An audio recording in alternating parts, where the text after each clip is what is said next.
क्या नाम है सर आपका? हरीश कुमार जी। कौन से डिपार्टमेंट से हो आप? इरिगेशन डिपार्टमेंट से। Irrigation department. सर क्या कुछ कहना चाहेंगे जिस तरह से ये ड्रेन नंबर 1 यहाँ पे बनी है, इसमें कुछ 2-3 पब्लिक के इशू थे, उसमें ये जनता के द्वारा ये सवाल खड़े किए गए थे कि डिपार्टमेंट ने ये नहर कंप्लीट करके देनी थी।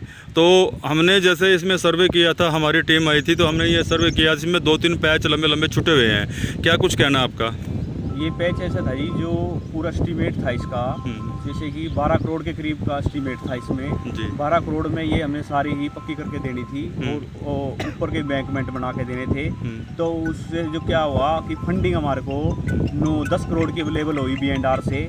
उसके बाद हमारे को फंडिंग नहीं अवेलेबल हुई। उस फंडिंग के चलते होते हुए हमने काम को ड्रॉप कर दिया और CM अनाउंसमेंट भी ड्रॉप हो चुकी है B&R की जो थी।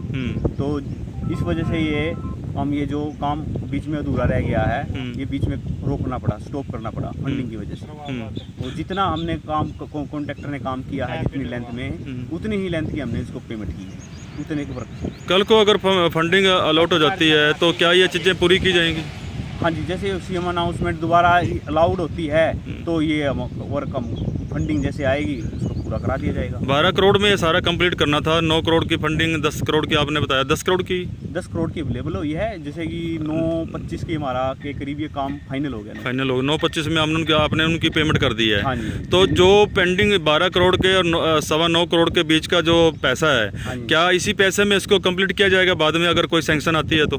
नहीं जी, अब अलग से कोई और फंडिंग जैसे 2 करोड़ रुपया और B&R देगा तो तब जाके ये काम कंप्लीट किया जाएगा। यानी कि जो जैसे 12 करोड़ का टोटल एस्टिमेट था, हाँ जी, हाँ जी। जो बकाया जो पैसा है अगर वो देगा तब ये कंप्लीट होगा। हाँ जी, हाँ जी। या कोई इससे भी और जो है ना एस्टिमेट लेकर के आप काम करेंगे? नहीं जी, नहीं, उसी में काम करोगे? नहीं उसी में, लेकिन अब ये काम जैसे कि ये फाइनल स्टेज पे करना पड़ेगा, हमें फाइनल करना पड़ेगा काम ये। हाँ जी, हाँ ये जी। फाइनल हो जाएगा जी। तो आगे कभी भी फ्यूचर में साल या 2 साल बाद भी जैसे कि इसकी रिक्वायरमेंट पड़ी रोड की, तो अलग से एस्टीमेट बनाना पड़ेगा इतनी लेंथ का ही, और अलग से ही एस्टीमेट अप्रूव कराना पड़ेगा, अलग से टेंडर कराना पड़ेगा।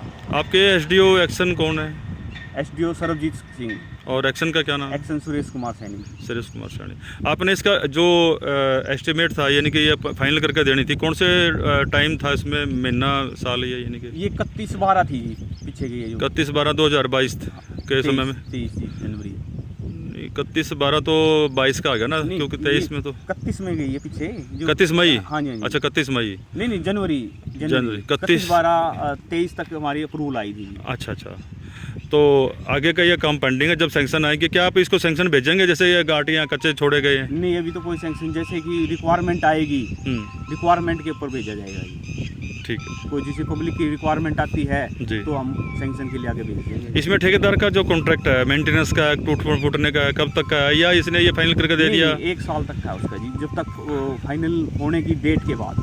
डेट के 1 साल तक वो मेंटेनेंस को या सारा को उसको देख रेख करेगा। हाँ जी। यदि इस बीच में कोई भी टूट फूट होती है, कमी होती है, तो ठेकेदार इसको पूरी करेगा। वो पूरी करेगा जी, ठीक 1 साल ठीक है। डेट ऑफ कंप्लीशन से। ठीक है, थैंक यू।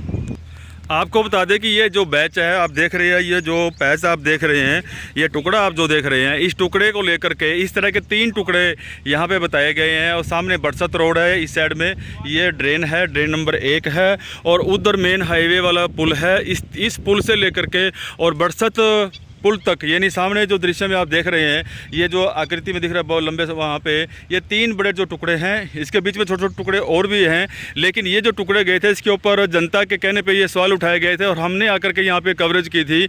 और डिपार्टमेंट से हमने इसकी पूरी, कल हमने इससे बातचीत करी है, एक्शन साहब भी हमने बात हुई है, और मौके पे हरीश जई है वो भी पहुंचे हैं। और हरीश जई ने भी ये बताया कि ये 12 करोड़ का टेंडर था, जिसमें से 9.25 करोड़ की पेमेंट हुई है, और जो 275 यानी कि जो बकाया जो पेमेंट रहती है वो उसको पेमेंट ठेकेदार को पूरी पेमेंट नहीं की गई है। यानी कि जो पैच छोड़े गए थे उनकी पेमेंट ड्यू रखी गई है, ताकि जब भी इसको पूरा कंप्लीट किया जाए वो उसी पेमेंट से पूरा करेगा। और 1 साल तक का इसका मेंटेनेंस का, रख रखाव का इसका समय दिया गया है। यानी कि ठेकेदार अगर कोई इसमें इस ड्रेन के अंदर अगर कोई कमी पाई जाती है, कोई टूट फूट में कोई कमी निकलती है, तो ठेकेदार का जो कॉन्ट्रैक्ट रहेगा वो 1 साल तक का कॉन्ट्रैक्ट रहेगा, ताकि 1 साल के अंदर उस बीच में अगर कोई भी किसी प्रकार की क्षतिपूर्ति होती है तो वो इसी पैसे में पूरी करेगा।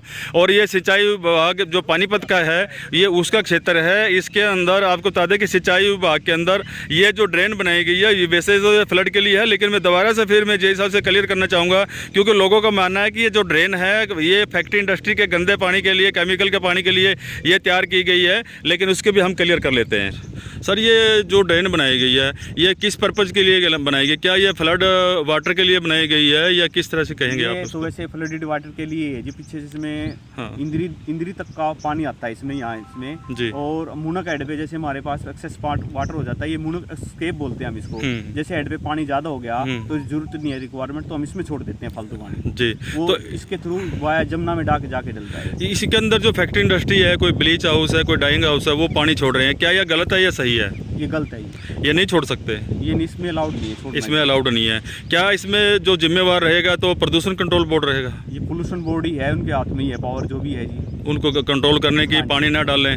लेकिन इसमें देखा गया कि कुछ रास्तों में जो टैंकर होते हैं, सेफ्टी टैंक है, टॉयलेट का पानी भी डालते हैं, आगे जा कर के ये ड्रेन जो है रुमाल गांव से होते हुए ये जमुना नदी में गिर जाती है, जहाँ पे लोग उस पानी को पीते भी हैं, नहाते भी हैं, आचमन भी करते हैं और बहुत सारे धार्मिक घाट भी बने हुए हैं और वो करते हैं। वो एक समझ से ये कह लें कि मानव धर्म के लिए ये उसका खिलवाड़ सीधा सीधा कहेंगे, लेकिन पोल्यूशन डिपार्टमेंट की ये जिम्मेवारी बनती है। क्या आपने कभी कोई डिपार्टमेंट के थ्रू कोई एप्लीकेशन या कोई ऐसा उनको नोटिस दिया है कि इसमें पानी में? देते रहते हैं हम जी, जो हमारे डायरेक्ट डल रहे हैं ना इनमें, जो इनफाल डायरेक्ट डालते हैं उनको नोटिस हम दे देते हैं। हाँ। जैसे अब ये गुरुंडा गंदा नाला है, गुरुंडा गंदा नाला हमारे पास नहीं है जी, ये करनाल के ड्यूरिडिक्शन में पड़ता है, और ऊपर ये पुंडरी ड्रेन है वो भी करनाल की ड्यूरिडिक्शन में पड़ती है। हमारे इसमें जो डायरेक्ट डालता है वो उसको हम अलाउड नहीं करते।